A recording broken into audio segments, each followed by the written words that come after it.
Let me ask you, have you ever delivered feedback with the best of intentions only to have the employee become defensive, disengaged, or upset? If so, the problem may not have been the feedback itself. I'm Sonia Jenkins, and welcome to another episode of The Leadership Shift. One of the questions leaders ask me most often is, what's the best way to give feedback while still maintaining trust and rapport? It's a great question because most leaders genuinely want to help employees grow, but they also worry about damaging the relationship, creating defensiveness, or having the conversation go sideways. So in this episode, we're going to explore how to deliver honest feedback in a way that strengthens accountability while preserving trust. Now, when leaders ask me this question, they're often looking for the right words to say. And while the words matter, I found that feedback conversations often succeed or fail before the first word is ever spoken. Here's what I mean. Before a leader walks into a feedback conversation, they may already have a story in their head about the employee. Maybe they're frustrated. Maybe they've concluded that the employee doesn't care. Maybe they're assuming the employee is being careless, disrespectful, or unwilling to improve. The problem is that those assumptions have a way of showing up. They show up in our tone.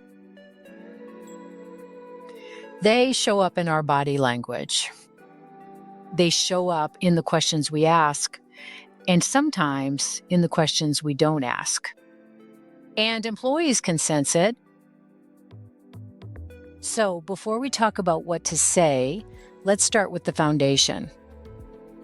The first step to giving feedback without damaging trust is to check your assumptions.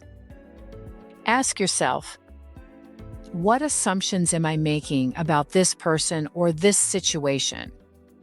Because when leaders approach feedback with curiosity instead of judgment, the conversation immediately changes. To illustrate what I mean, I'd like to share a brief feedback conversation between a manager and an employee. As you watch, pay attention to more than just the words being spoken. Notice the manager's tone, body language, facial expressions, and overall approach. Also, pay attention to how the employee responds. Then ask yourself, what assumptions might the manager be making about the employee? And how might those assumptions be influencing the conversation? Taylor, thanks for meeting with me. I want to talk about the recent project deadlines. This is now the third missed deadline in the last month, and frankly, I'm concerned. I understand. I've been trying to manage several competing priorities and... We're all managing competing priorities. The reality is that deadlines continue to be missed, and I appreciate the context, but we've had this conversation before. At some point, we have to move beyond explanations and focus on results. When your work is late, it creates delays for everyone else who depends on it. I'm looking at the results, Taylor, and the results aren't where they need to be. I expect you to manage your workload better and start meeting your commitments. The rest of the team is doing it. I don't think that's fair. You are making assumptions without understanding everything that I have on my plate. I have completed the work. A couple of the projects were only a day late. I've been putting in extra hours trying to keep everything moving. It feels like you're ignoring everything I've been doing right. I feel like you've already decided that I'm the problem without looking at the whole story. This conversation isn't about what's gone right. It's about a performance issue that continues to happen. What I know is that deadlines keep getting missed, and I'm tired of having the same conversation over and over again. I'm focused on the facts, and the facts tell me we need to see immediate improvement. Let's make sure this doesn't happen again. Let's take a look. What did you notice? Most leaders immediately focus on what was said, but I want to invite you to look a little deeper. What messages might the employee have received that were never actually spoken?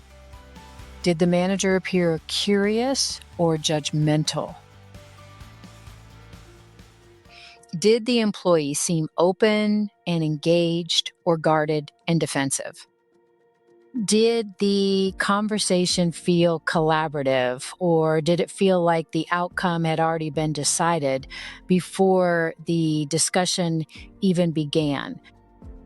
These are important questions because employees don't just listen to our words. They interpret our tone, body language, energy, and intent. And often, those signals shape the conversation more than the feedback itself. One of the biggest mistakes leaders make is assuming they already know why an employee behaved the way they did. Maybe the employee missed a deadline. Maybe they showed up late. Maybe they forgot to follow through on a commitment. It's easy to jump to conclusions. They don't care. They're not taking this seriously. They're just making excuses. But the truth is, assumptions can get in the way of understanding what's really happening. That's why effective feedback starts with curiosity. Instead of leading with conclusions, lead with questions. Instead of saying, "You're clearly not committed to this project," you might say, "Help me understand what happened." Instead of assuming resistance, seek understanding. Now, let me be clear. Curiosity doesn't mean lowering expectations or avoiding accountability. As leaders, we still have a responsibility to address performance concerns and hold people accountable. But there's a difference between holding someone accountable and approaching them with judgment. One creates defensiveness. The other creates dialogue. And when people feel heard, they're often much more willing to hear your feedback. That's why the first leadership shift is this: replace assumptions with curiosity. The next thing effective leaders do is separate the person from the behavior. When we're frustrated, it's easy to make the behavior mean something about the person's character. But feedback is most effective when we focus on observable behavior, not personal judgments. As we wrap up, I'd like to leave you with one final thought. Many leaders believe that giving feedback is primarily about finding the right words. But effective feedback is about much more than that. It's about the mindset you bring into the conversation. It's about the assumptions you make, the tone you use, the questions you ask, and the way you show up for the other person. Because long before employees remember what you said, they'll remember how you made them feel. The goal isn't to avoid difficult conversations.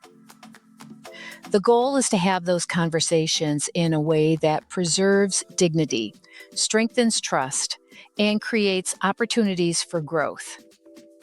That's the leadership shift. When leaders replace assumptions with curiosity, separate the person from the behavior, and approach feedback with respect and clarity, accountability becomes less about correcting people and more about helping them succeed. I'd love to hear from you.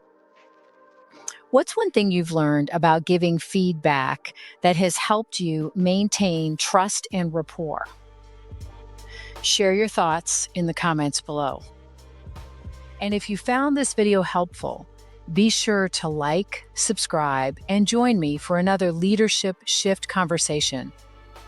Until next time, keep learning, keep growing, and keep leading with intention.